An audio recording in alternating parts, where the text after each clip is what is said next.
महिला आणि त्यांना विनंती करतोय की आपण या ठिकाणी या महानगरपालिकेमध्ये या म्हाडामध्ये जो भ्रष्टाचार चाललेला आहे त्या संदर्भात विचार मांडावेत। एक मुंबईतील कुणालाही न वश होणारे आरटीआय ऍक्टिव्हिस्ट त्यांना त्यांचं नाव ऐकल्यानंतर महानगरपालिकेच्या IAS अधिकाऱ्याने पोलीस खात्यातील IPS अधिकारी देखील उठून त्यांना जे सलाम करतात त्यांच्याची कळकळ बघून या मुंबई शहराबद्दल त्यांना मी या ठिकाणी खास त्यांचे विचार मांडण्यासाठी बोलवतो। ते आमच्या शिवसेना मनसे किंवा राष्ट्रवादी किंवा इतर कुठल्याही राजकीय पक्षाशी ते बांधील नाही, फक्त त्यांचे विचार जे आहेत ते खरोखर या स्थानिक नागरिकांसाठी महत्वाचे आहेत। म्हणून मी त्यांना विनंती करतो की कृपया आपण आपले विचार या ठिकाणी मांडावेत।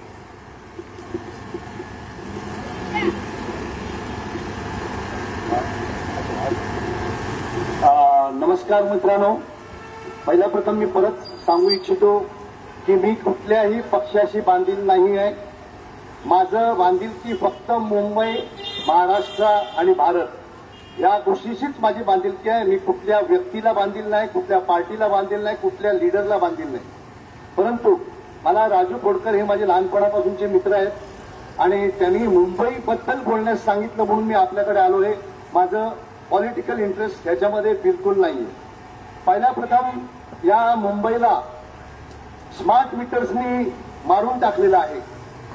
स्मार्ट मीटर्स हे प्रत्येकावर हा धोका आहे आणि हा धोका एकही आमदार, खासदार, कॉर्पोरेटर यांनी उचललेला नाही आणि जर उचललेला असेल तर 2 मिनिटं पुढे एखाद्या बोललेले असतील। पण आम्ही ज्यावेळी रस्त्यावर उतरतो, आम्ही ज्यावेळी पोलीस स्टेशनला जातो, आम्ही ज्यावेळी प्रत्येक ठिकाणी मारामाऱ्या करतो, मारामाऱ्या म्हणजे कायदेशीर मारामाऱ्या, फिजिकल नव्हे, पण एकही आमदार, खासदार, कॉर्पोरेटर रस्त्यावर उठून आम्हाला मदत करत नाहीत। फक्त कुठेतरी लोकांना सांगण्यासाठी की आम्ही 2 शब्द याच्याबद्दल बोललो, हे लोकांचं दिशाभूल करण्यासाठी फक्त बोललेले आहे। स्मार्ट मीटर्स बद्दल तुम्हाला हे सांगू इच्छितो की कुठलाही माणूस जर तुमच्याकडे स्मार्ट मीटर लावायला आला तर त्यांना विचारायचं की इलेक्ट्रिसिटी ऍक्ट 171 आपण हे लिहून घ्यावं। इलेक्ट्रिसिटी ऍक्ट सेक्शन 171 प्रमाणे प्रत्येक कन्झ्युमरला, उपभोक्ताला यांनी नोटीस दिली पाहिजे।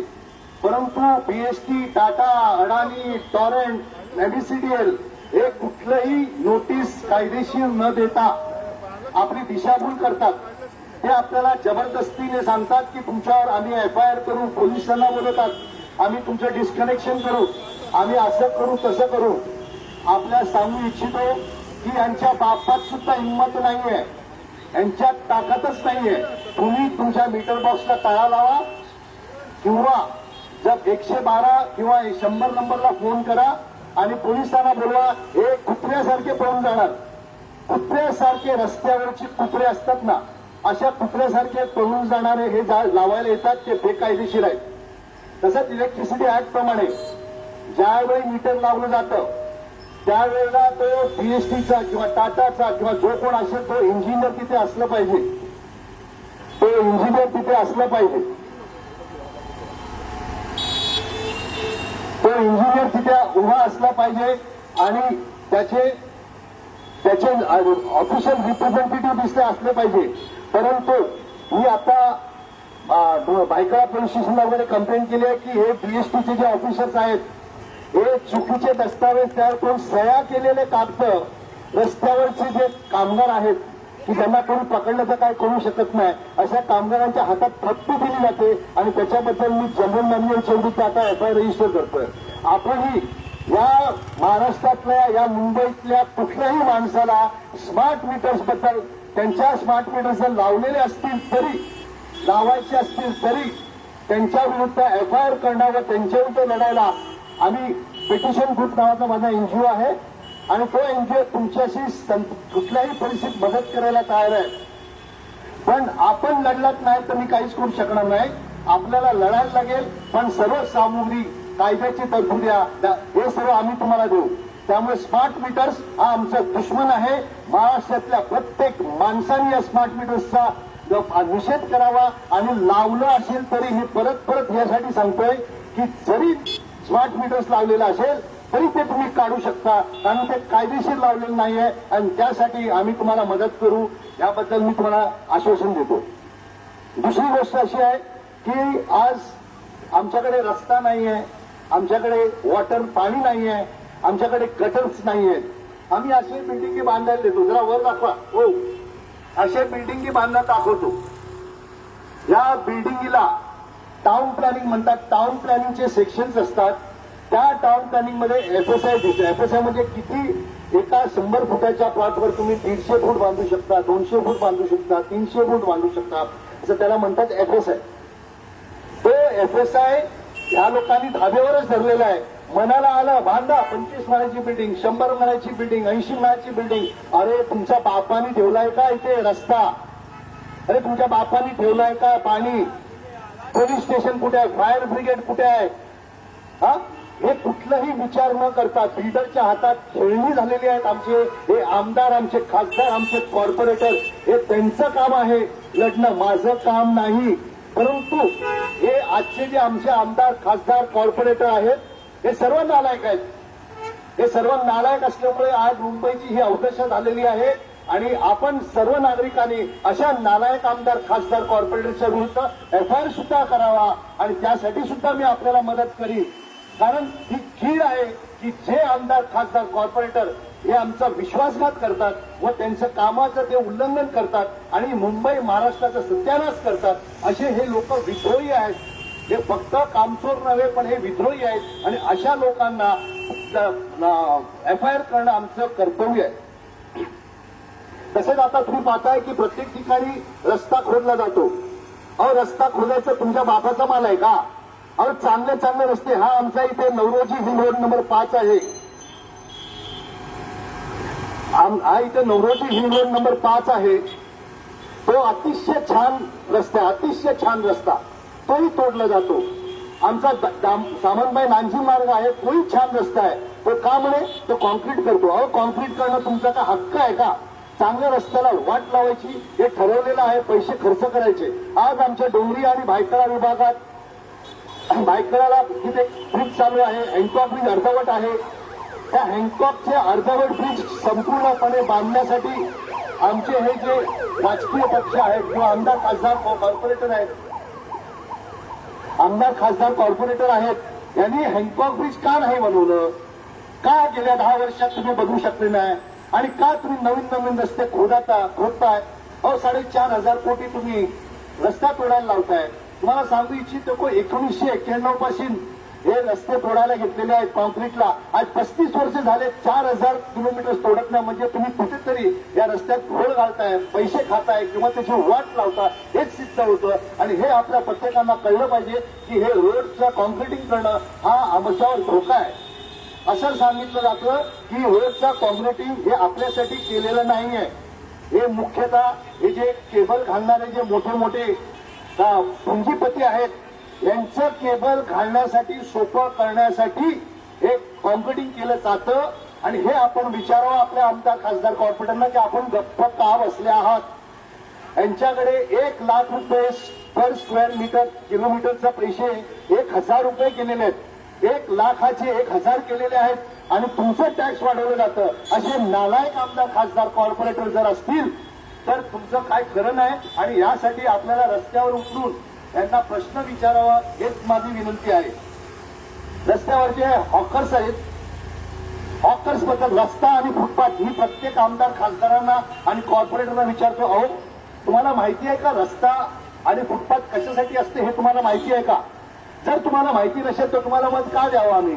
रस्ता आणि फुटपाथ हा फक्त रहदारीसाठी आहे, म्हणजे मोटरिस्टसाठी आणि चालकासाठी, म्हणजे पेडिस्ट्रियनसाठी आहे.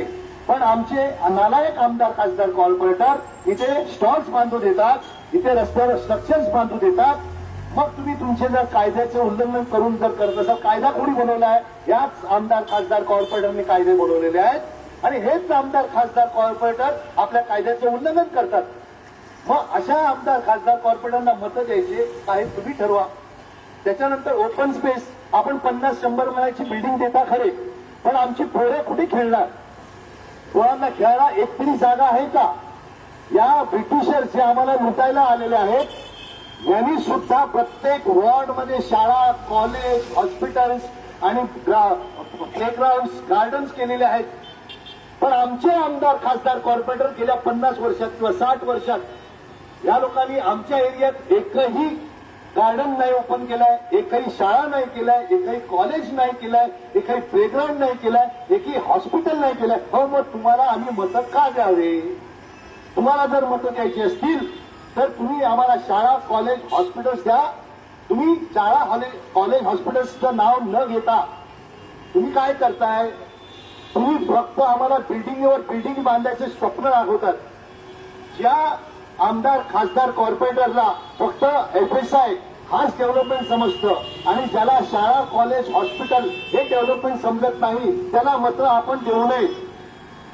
खरे सौंदर्य हे रस्त्यावर स्वतःची पाटी लावणं, स्वतःचं रिडिंग रूम लावणं, स्वतःचं नावाचे बोर्ड लावणं हे कायदेशीर गुन्हा आहे, डिफेसिंगचा गुन्हा आहे. आपण अशा आमदार, खासदार, कॉर्पोरेटरवर गुन्हा नोंदवावा ही आपल्याला विनंती. आणि त्यात मदत पाहिजे असेल तर मी आपल्या बरोबर आहे.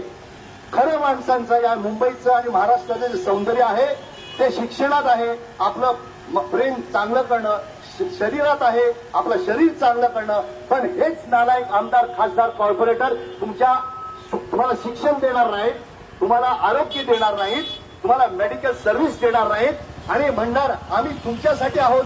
अरे हे नालायक आहेत. जे माणसं करोडो रुपये खर्च करून इलेक्शन जिंकतात त्यांना मतं देऊ नका.